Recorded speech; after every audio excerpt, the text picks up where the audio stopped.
Nest. जय हिंद। आज हम बात करेंगे ब्रह्मांड और ब्रह्मांड के निर्माण संबंधी सिद्धांतों के बारे में। तो सबसे पहले हम जान लेते हैं ब्रह्मांड किसे कहते हैं। तो ब्रह्मांड वह आकाशीय पिंड जो पृथ्वी पर खड़े होकर हमें दिखाई देता है और नहीं भी दिखाई देते, या अदृश्य और सरदृश्य दोनों आकाशीय पिंडों को हम मिलाकर ब्रह्मांड कहते हैं। ठीक है। और ब्रह्मांड की उत्पत्ति संबंधी सिद्धांत कितने प्रकार के हैं? तो ये 3 प्रकार के हैं मुख्यतः। सबसे पहला सिद्धांत है जो है महाविस्फोटक सिद्धांत, और दूसरा सिद्धांत है साम्यवाद का सिद्धांत, और तीसरा जो सिद्धांत है वो है दोलन सिद्धांत।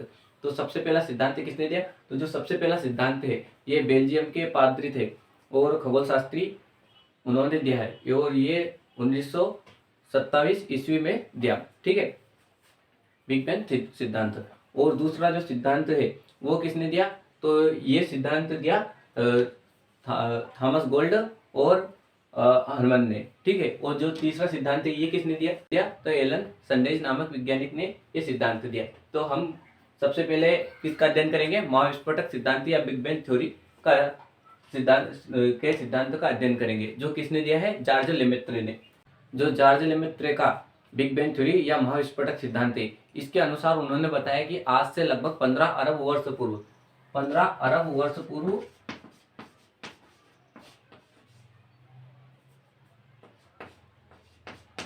15 अरब वर्ष पूर्व एक विशालकाय अग्निपिंड हुआ करता था। क्या हुआ करता था? एक विशालकाय अग्निपिंड हुआ करता था। इस अग्निपिंड में संकुड़न के कारण इसका क्या हुआ? इसका विस्फोट कर गया है। क्या होगा? विस्फोट हो गया, और इससे छोटे छोटे टुकड़ों में ये विभक्त हो गया। ये छोटे छोटे टुकड़ों में विभक्त होगा, और ये छोटे छोटे असंख्य टुकड़ों में इसका जो है ये बढ़ गया। और जब ये छोटे छोटे टुकड़े में अलग हुआ तो इसका क्या हुआ? जब ये छोटे छोटे टुकड़ों में अलग हुआ तो सबसे पहले इसमें उच्च घनत्व वाले टुकड़े निकले। क्या निकले? उच्च घनत्व। इनका घनत्व अधिक था। ठीक है।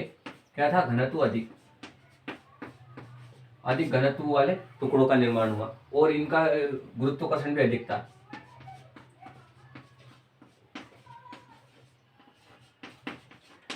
अब ये यहाँ तक ही सीमित नहीं रहे। जब ये टुकड़े निकले तो ये टुकड़े भी आपस में ब्लास्ट करते रहे। इसी ब्लास्ट के कारण जो छोटे टुकड़े थे वो बड़े टुकड़े का चक्कर लगाने लगे, उसके जो परिधि में चक्कर लगाने लगे। इसी से आकाश गंगाओं का निर्माण हुआ। इसी से किसका निर्माण हुआ? आकाश गंगाओं का। जब एक टुकड़े के पास जो छोटे छोटे टुकड़े उसका चक्कर लगाते हैं तो इसी से आकाश गंगाओं का निर्माण हुआ। और इन्हीं आकाश गंगाओं में जो टुकड़े थे उन्हीं में जो ब्लास्ट करते रहे, ये छोटे छोटे टुकड़े ब्लास्ट करते रहे, तो उन्हीं से आकाश गंगाओं का निर्माण हुआ। और जब आकाश गंगा में भी ये ब्लास्ट करना बंद नहीं हुए तो इन्हीं ब्लास्ट के कारण जैसे सूर्य या तारों, ठीक है, सूर्य या तारों का निर्माण हुआ। सबसे पहले क्या हुआ था? सबसे पहले हुआ था क्या कि विशालकाय अग्निपिंड था जिसमें विस्फोट हुआ। विस्फोट के कारण इसमें से उच्च घनत्व और उच्च गुरुत्वाकर्षण वाले टुकड़े निकले, और उन्हीं टुकड़ों में से जब तक जो ब्रह्मांड में अंधेरा था, ना कि प्रकाश था, सूर्य जैसे सूर्य और तारे नहीं थे। सबसे पहले यही थे कि जो ये थे इनके पास अपना खुद का प्रकाश नहीं था, ये बिल्कुल अंधेरा था आज से 15 अरब वर्ष पूर्व। उसके बाद क्या हुआ? जब ये छोटे छोटे टुकड़े हैं ये भी आपस में ब्लास्ट करते रहे, और ब्लास्ट करते करते इन्होंने आकाश गंगा का निर्माण किया। और इन्हीं आकाश गंगाओं में सूर्य और तारे जैसे जो छोटे छोटे तारे हैं उनका निर्माण हुआ। जब ये तारों का निर्माण हुआ तो इन्हीं से एक जो रोशनी निकली, इसी को हम कहेंगे कि जब भी प्रकाश की उत्पत्ति हुई। किसी के कारण? जो छोटे छोटे टुकड़े थे इनमें विस्फोट के कारण। और इन्हीं विस्फोट के कारण क्या बने? इसी से ग्रह और उपग्रह। ठीक है। इन्हीं से ग्रह, उपग्रह, उल्कापिंड, ये सभी का निर्माण किससे हुआ? इन्हीं टुकड़ों से। तो सबसे पहले क्या हुआ था? एक विशालकाय अग्निपिंड था। इसी से क्या हुआ? छोटे छोटे टुकड़े निकले। इन्हीं छोटे छोटे टुकड़ों में से और छोटे छोटे टुकड़े निकले। ठीक है। और उन्हीं छोटे छोटे टुकड़ों में से किसका? आकाश गंगा बनी। आकाश गंगा या यूं कहे गैलेक्सी का निर्माण हुआ, और उन्हीं गैलेक्सियों में से सौर मंडल का निर्माण हुआ। और उसी सौर मंडल में हमारे पृथ्वी जैसे ग्रह, पृथ्वी या ग्रह कह सकते, ग्रह का निर्माण हुआ। ठीक है। तो इतना आपको समझ में आया होगा। इसका हम दूसरा फिगर बना लेते हैं। ठीक है, इतना आपको समझ में आया। सबसे पहले क्या था, विशालकाय अग्निपिंड था, उसमें विस्फोट हुआ, विस्फोट के कारण इसके छोटे छोटे टुकड़े हुए, इन्हीं टुकड़ों में निरंतर क्या ब्लास्ट चलता रहा, और अभी भी कोई ब्रह्मांड का आकार फिक्स नहीं है, अभी भी धीरे धीरे ब्रह्मांड फैल रहा है। और ये किसके कारण फैल रहा है, तो एक कोई बल है जो इनको खींच रहा है। जब ये बल खींचना बंद करेगा तो ये आपस में आकर वापस मिल जाएंगे। जो टुकड़े ना जैसे ये फैल रहे थे वैसे ये टुकड़े वापस आकर मिलेंगे, इसे बोलेंगे हम सुपर क्रंच। इसे बोले थे महाविस्फोट, उसे बोलेंगे सुपर क्रंच। ठीक है, बिग बैंग थ्योरी। ठीक है, तो हम इसका दूसरा फिकर बना लेते हैं समझने के लिए, जिससे हम इसको आसानी से समझ सके। तो सबसे पहले क्या, सबसे पहले है क्या, ब्रह्मांड। ठीक है, इसको क्या मान लिया, ब्रह्मांड। ठीक है, इसमें क्या हुआ था, सबसे पहले एक बिंदु था, उसका छोटे छोटे पॉइंट निकले थे। ठीक है, तो एक बिंदु से ये ब्रह्मांड, ब्रह्मांड, ठीक है, तो ब्रह्मांड की परिधि हो गई, जिससे पूरे पूरे एरिया में क्या छोटे छोटे बिंदु निकले। इन्हीं बिंदु में क्या छोटी छोटी आकाशगंगा, ये एक दूसरे जो ग्रह थे एक दूसरे के चक्कर लगाने लग गए, तो छोटी छोटी आकाशगंगाओं का निर्माण हुआ। ठीक है, छोटी छोटी आकाशगंगा, ये असंख्य आकाशगंगा या अरबों आकाशगंगा इसी के अंतर्गत आ गई। ठीक है, इसमें एक हमारी आकाशगंगा बना लेते हैं हम।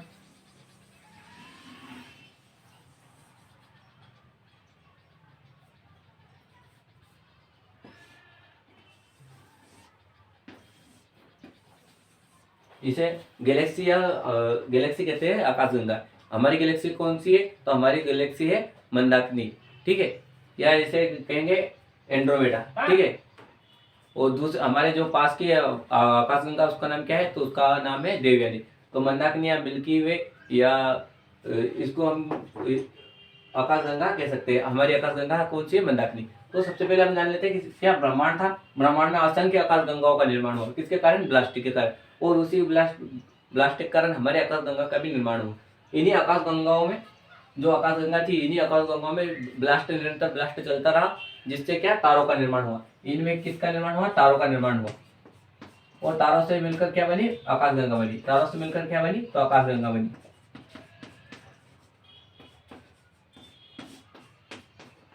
ठीक है, सबसे पहले क्या हुआ, ब्रह्मांड में विस्फोट हुआ, विस्फोट के कारण क्या बनी, आकाशगंगा बनी। और आकाशगंगा में क्या हुआ कि जो तारे थे वो आपस में ब्लास्ट करते रहे, और इन्हीं ब्लास्ट के कारण जो तारों में ब्लास्ट हुआ, इसी ब्लास्ट के कारण क्या हुआ, ग्रहों का निर्माण हुआ। ठीक है, छोटे छोटे टुकड़े थे, उन्हीं टुकड़ों के कारण आकाशगंगा का निर्माण हुआ, उन्हीं आकाशगंगा में तारों का निर्माण हुआ, तारों से ग्रहों का निर्माण हुआ, ग्रह से उपग्रहों का निर्माण हुआ, ग्रह से किसका निर्माण हुआ, उपग्रह का निर्माण हुआ। तो इसके लिए हम लिख लेते हैं सबसे पहले कि ब्रह्मांड, सबसे पहले क्या बना, ब्रह्मांड। ठीक है, ब्रह्मांड से क्या आई, आकाशगंगा।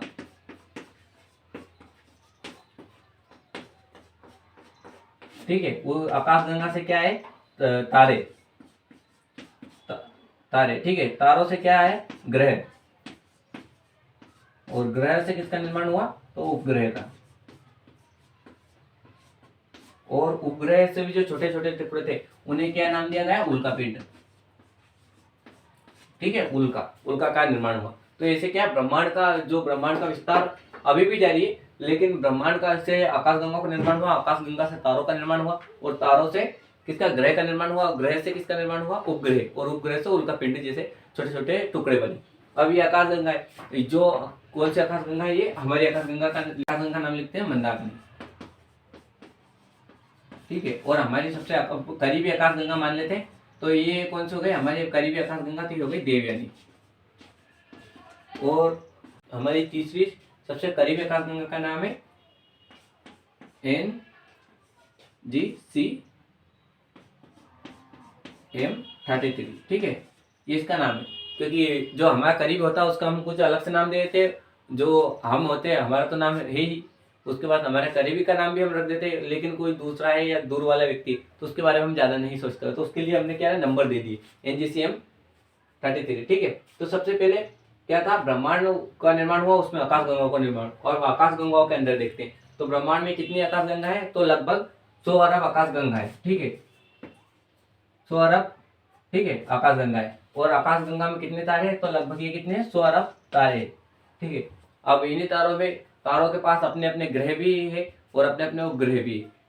अब हम जान लेते हैं आकाशगंगा के बारे में। जब अरबों तारे मिलकर एक दूसरे का चक्कर लगाते हैं एक स्थान पर, तो एक ही परिधि में, तो उन्हें आकाशगंगा कहते हैं। अब आकाशगंगा, हमारी आकाशगंगा कौन सी है? तो हमारी आकाशगंगा है मंदाकिनी। ठीक है, तो हम मंदाकिनी को ही बना लेते होंगे। ठीक, अब हमने मंदाकिनी बना ली। हमारी आकाशगंगा कौन सी है? मंदाकिनी। अब मंदाकिनी में जो सूर्य, ये जिसमें आकाशगंगा में क्या तीन तीन हिस्सों में जो तारे हैं वो तीन हिस्सों में डिवाइड रहते हैं। ये हमारी आकाशगंगा कैसी है? और तो ये सर्पिलाकार है। ठीक है, ये कैसी है? सर्पिलाकार। हमारी आकाशगंगा मंदाकिनी, और ये कैसी? सर्पिलाकार। ये राउंड राउंड शेप में है। ठीक है, ऊपर भी, नीचे भी और चारों तरफ भी। अब जो आकाशगंगा है इसमें सूर्य किस स्थिति में? तो तीन राउंड में जो तारे हैं ना इसका चक्कर लगाते। तो पहला राउंड होगा, इसमें नए तारे होते हैं, जो बाहरी भाग होता है इसके ना, नए तारे। ठीक है, नए तारे। दूसरी अवस्था, जो दूसरे स्थान पर कौन से? जो मध्य अवस्था के जो तारे हैं, जो दूसरे उसमें जो मध्य अवस्था है या प्रौढ़ अवस्था, प्रौढ़ तारे, तारे क्या लगाते? इसका चक्कर लगाते। तो सूर्य भी क्या है? एक प्रौढ़ तारा है, क्योंकि इसका नया तारा तो है नहीं। इसके बाद जो तीसरी अवस्था, तीसरा है, इसमें जो होते हैं ये वृद्ध तारे होते हैं, या यूं कहीं ब्लैक होल होते हैं। वृद्ध अवस्था में जो होते हैं वो तीसरे तीसरे उसका बल्ज में जो केंद्र होता है आकाशगंगा का, उससे क्या कहते हैं? बल्ज। इसको बल्ज लिख देते हैं। ठीक है, बल्ज में क्या होता है? वृद्ध अवस्था या के तारे या ब्लैक होल होते हैं। जब तारों का जीवन काल खत्म होता है तो वो बल्ज में चले जाते हैं। ठीक है, तो हमारा जो सूर्य वो कौन सी दूसरी स्टेज पे अपना चक्कर पूरा करता है। अब हमारा जो सूर्य है, इसको एक आकाशगंगा का एक जो चक्कर है ये पूरा करने में कितने वर्ष लगते हैं? तो इसको लगते हैं 25 करोड़ साल। 25 करोड़। आकाशगंगा का एक चक्कर लगाने में हमारे सूर्य को 25 करोड़ वर्ष लगते हैं। अब हमारे जो सूर्य ये जो आकाशगंगा का चक्कर लगाता है और वो अपने स्थान पर भी घूमता है। तो जो अपने स्थान पर घूमता है कैसे घूमता है? तो ये पूर्व से पश्चिम दिशा में अपना चक्कर लगाता है। तो आपको इतना समझ में आया होगा। और जो बिग बैंग थ्योरी है उसका फिगर मेरे से थोड़ा भटक गए, ये क्या आकाशगंगा के बारे में आ गए। तो उसी के जो निर्माण हुआ उसी में आकाशगंगा को निर्माण हुआ, उसी में तारों, ग्रहों, उपग्रहों, सौरमंडल, ऐसे मतलब असंख्य तारों का निर्माण हुआ बिग बैंग थ्योरी में। आई होप दोस्तों आज का वीडियो आपको समझ में आया होगा। जय हिंद।